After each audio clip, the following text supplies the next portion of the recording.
है मरकट वैराग्य। मरकट माने बंदर, बंदर जैसा वैराग्य, जैसे बंदर कभी इस डाल पर कभी उस डाल पर। दूसरा है शमशान वैराग्य। शमशान वैराग्य क्या होता है? जब हम किसी व्यक्ति को शमशान में लेकर के जाते हैं, जब तक व्यक्ति शमशान भूमि में बैठा रहता है उसे संसार की कोई बात याद नहीं आती। वहां तो बस एक ही बात याद रहती है, चला गया बेचारा, सब कुछ यहीं छोड़ गया, कुछ नहीं है साहब, संसार सब झूठा खेल है, सत्य केवल भगवान का नाम है। ऐसा वैराग्य होता है। और उससे जलाकर जब घर पर आते हैं, फिर देखो आप रास्ते में लोग आपस में बातें करते हैं। एक ने कहा तुझे इसके मरने का कब पता चला? उसने कहा हमें तो आज कहीं जाना था, इसे भी आज ही मरना था। अब बताओ समाज में नहीं आया तो अच्छा भी नहीं लगता है। एक ने कहा हमें तो आज बिजली का बिल जमा करना था, अब बताओ अगली बार पेनल्टी लग करके आएगी, ये कोई देने वाला है? एक बेचारा सरकारी नौकरी करने वाला था, उसने कहा इसको मरना था तो संडे को नहीं मर सकता था, कहां बेदर्दी मंडे को मर गया। ये है शमशान वैराग्य। और तीसरा है सच्चा वैराग्य। सच्चा वैराग्य किसे कहते हैं? ये कबीरदास जी ने अपनी शब्दावली में लिखा है। सच्चा त्याग कबीर का जो मन से दिया उतार, सच्चा त्याग कबीर का जो मन से दिया उतार,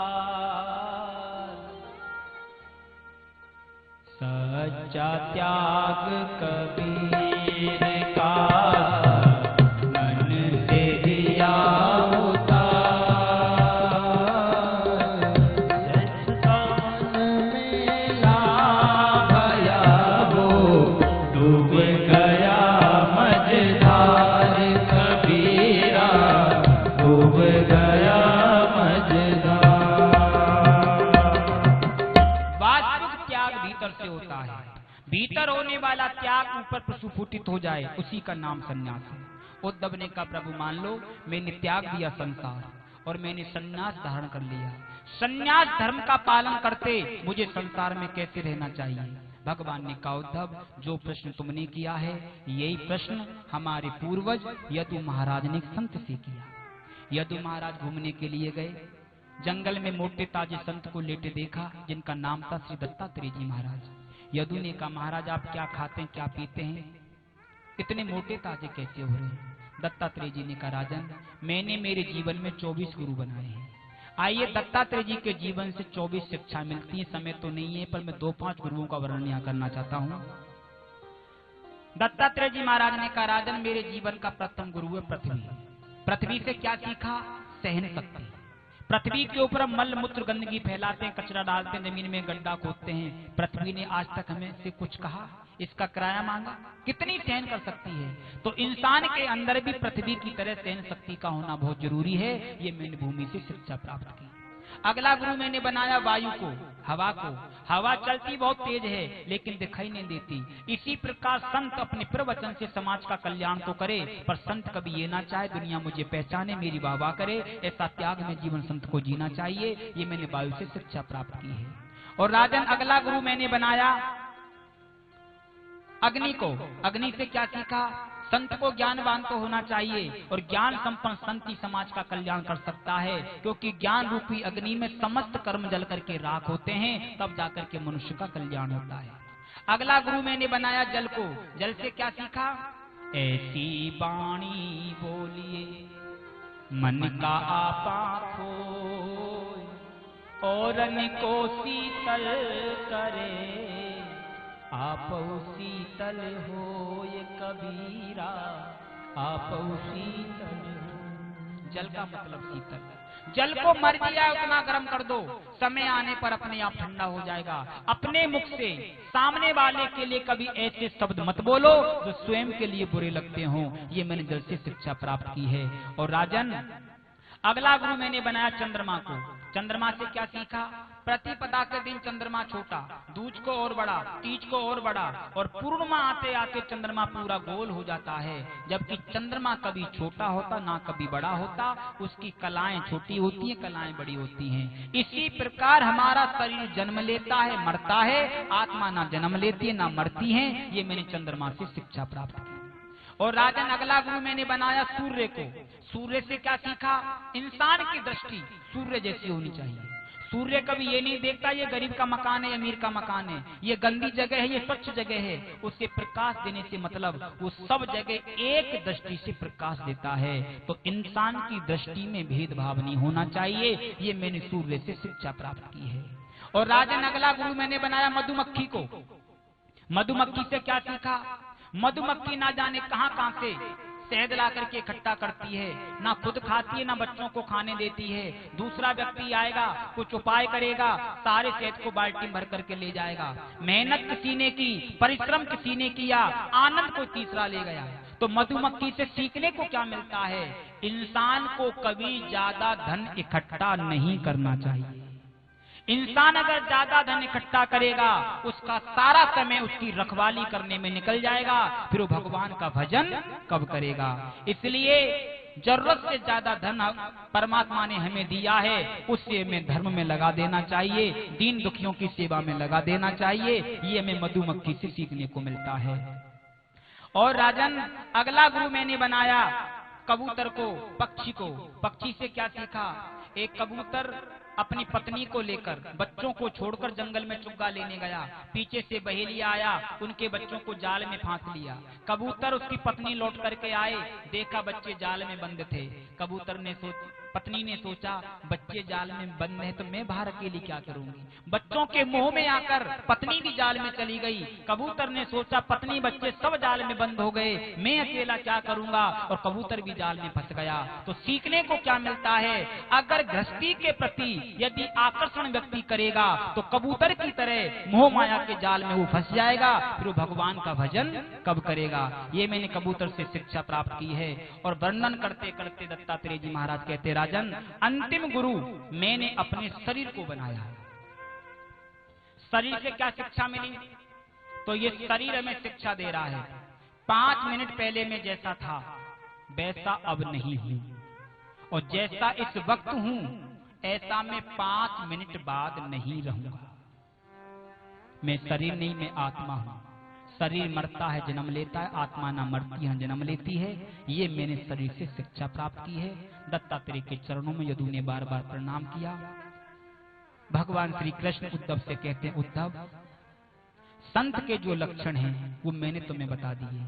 और देखो उद्धव, चारों युगों में सतयुग में हूं, चारों वेदों में सामवेद में हूं, अक्षरों में आकार में हूं, मंत्रों में ओमकार में हूं, गायों में अभीरधानी में हूं, हाथियों में ऐरावत में हूं, जितनी धातु हैं उसमें कंचन सोना में हूं, बृहस्पति ब्रह्मनिष्ठों में मैं हूं, पुरोहितों में वरिष्ठ मेरा ही रूप है, भक्तों में प्रहलाद असुर में हूं, मनुओं में शंभु मनु में हूं, स्त्रों में शत्रुपा मेरा ही रूप है, और मेरे ज्ञानी भक्तों में उद्धव तुम्हारे अंदर भी मैं ही हूं।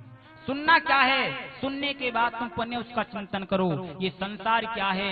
मोह निशा जग सोभ निहारा, देख स्वप्न अनेक प्रकारा।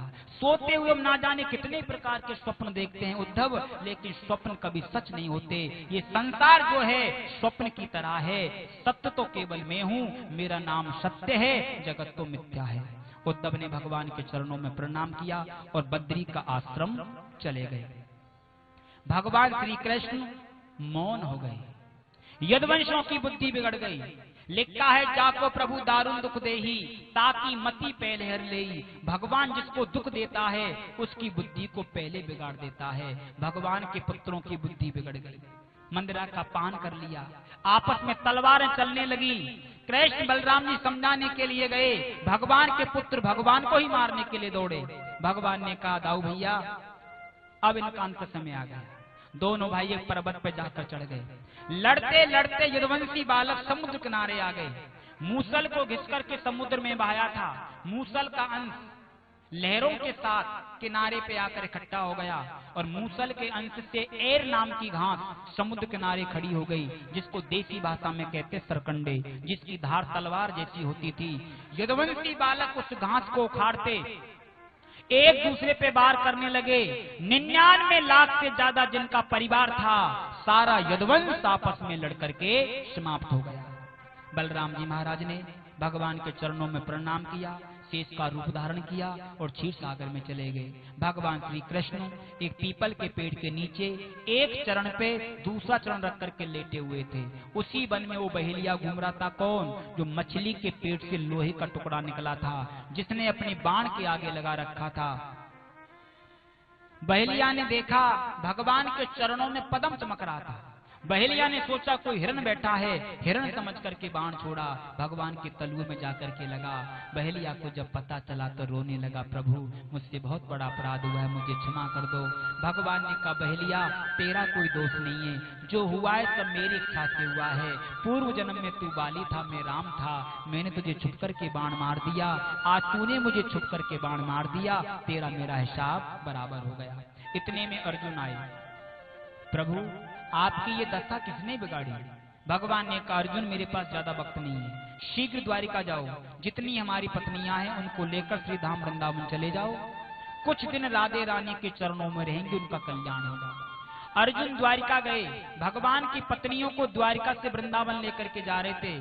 सुखदेव जी महाराज कहते, राजन रास्ते में भगवान कृष्ण स्वयं भील बन करके गए हैं और अर्जुन से अपनी पत्नियों को छुड़ा कर ले।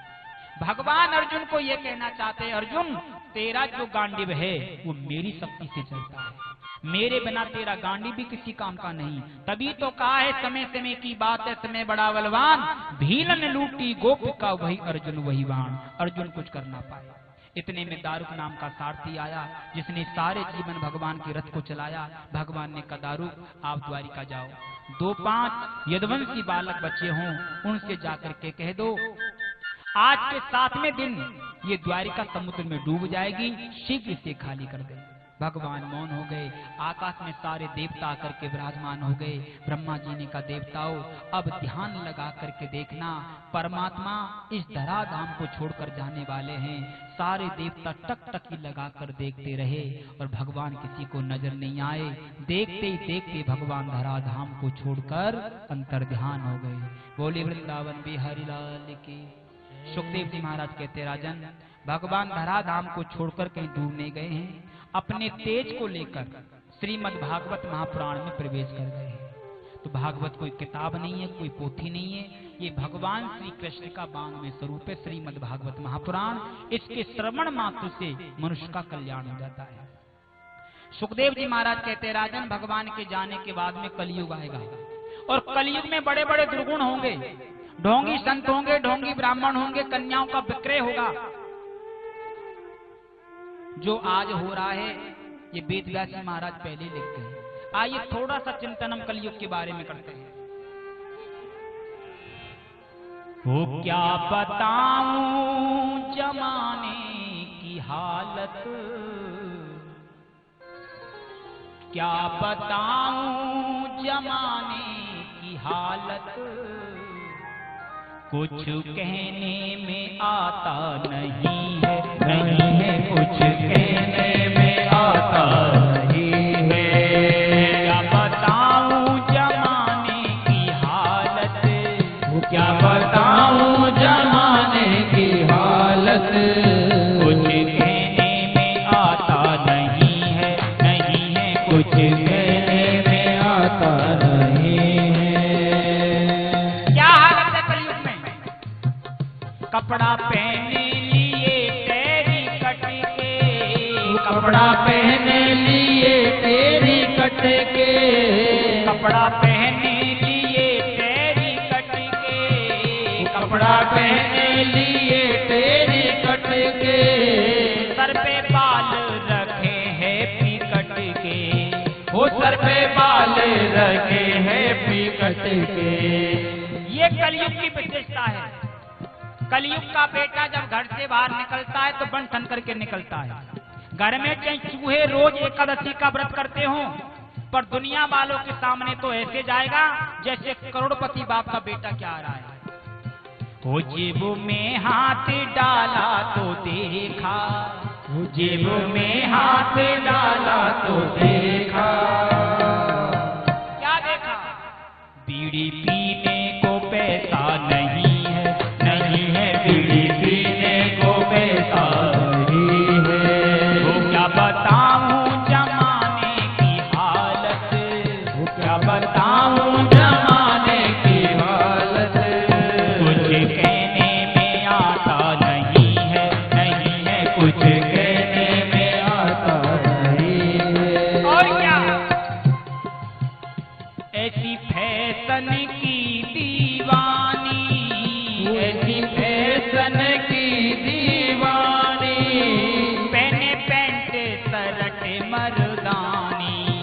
हो पहने के मर्दाने।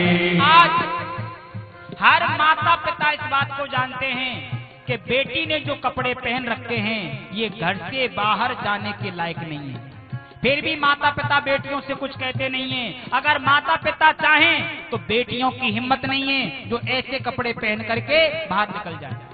लड़की लड़का बनी फिर रही है, लड़की लड़का बनी फिर रही है, शर्म आंखों में आता नहीं है, नहीं है शर्म आंखों में आता नहीं है।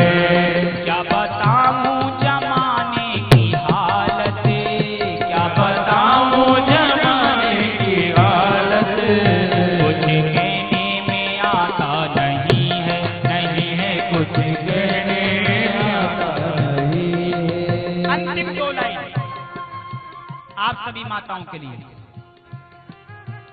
झांसी की रानी थी लक्ष्मी बाई, झांसी की रानी थी लक्ष्मी बाई, अंग्रेजों से की थी लड़ाई, अंग्रेजों से की थी लड़ाई। वो भी आपकी तरह एक नारी शक्ति थी जिसने अंग्रेजों से तलवारें चलाई।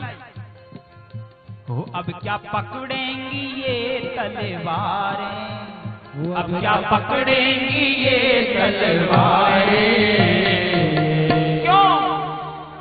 इनका पल्लू संभलता नहीं है, नहीं है इनका पल्लू संभलता नहीं है।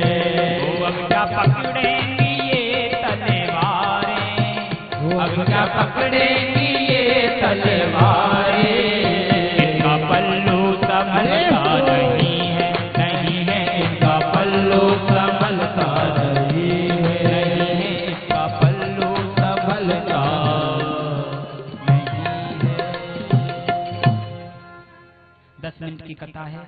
उससे पहले जिन दानदाताओं ने जो सहयोग राशि दी है, आज भागवत के विराम के समय में जो भी लोग, जो भी भक्तगण अपनी पवित्र कमाई में से कुछ अंश दान उन दीन दुखियों के लिए, उन विकलांग बच्चों के लिए, आपकी वजह से किसी के चेहरे पर अगर मुस्कुराहट आ सकती है, इससे बड़ा पुण्य और कोई नहीं हो सकता। इसलिए जो भी अपनी सेवा, मात्र कुछ समय बचा है हमारे पास, जो भी सेवा आप नारायण सेवा संस्थान में भेंट करना चाहते हैं अवश्य करें। जी हाँ, एक साथ अपने दोनों हाथों